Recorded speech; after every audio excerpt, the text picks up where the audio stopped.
Russian reconnaissance company commander Vladimir Zubarev, mobilized for Russia's war against Ukraine, on July the 26th showed on video a box of rotten lemons that were brought to the military instead of bread and potatoes, and technical water instead of drinking water.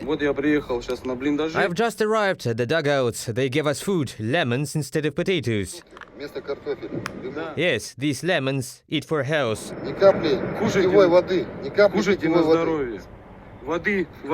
And there's no drinking water at all.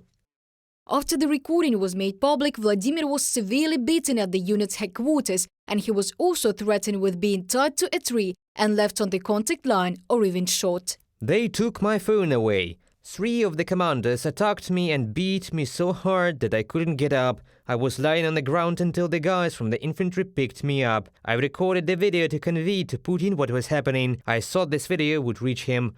Here's the answer I received. They sorted out this problem and kicked me in the head.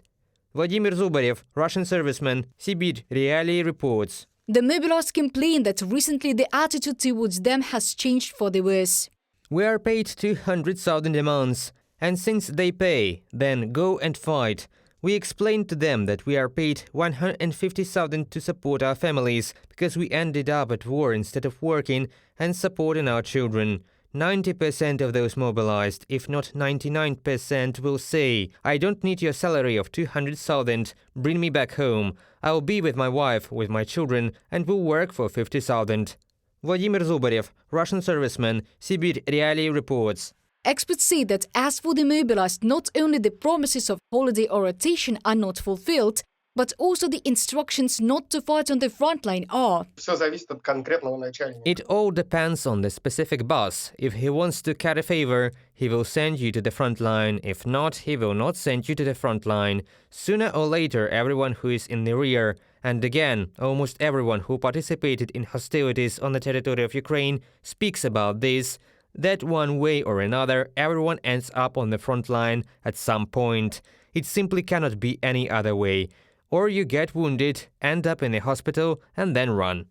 In the temporarily occupied Tokmak, Zaporizhia region, the Russians beat up a man of Ossetian nationality, Arsen Temirayev. He said that on September the 24th, he and other soldiers had been beaten by military police because of their nationality. I thought that the Nazis were on the other side, but it turns out that the Nazis are here. When we were pushed into the Volga, the Kabardian and I were sitting in the back of the Volga, and one military policeman sat next to us and immediately began to beat us. As soon as he sat down, with the back of his assault rifle, and he asked him, "What is your nationality?" He answered, "Kabardian." And with such a contemptuous grin, the policeman says, "Russia is for Russians."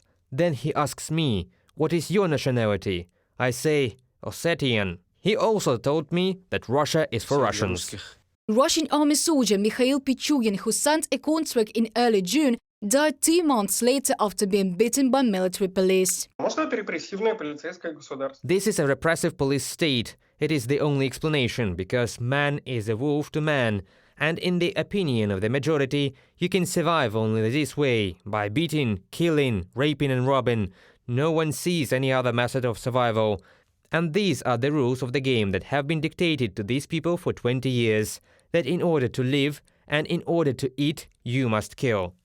Now the Russian security forces are making every effort to hush up the case. According to relatives, a criminal case has not yet been opened, even on the death, although earlier a representative of the investigative committee promised that the investigation would be under the article of intentional infliction of grievous harm resulting in death.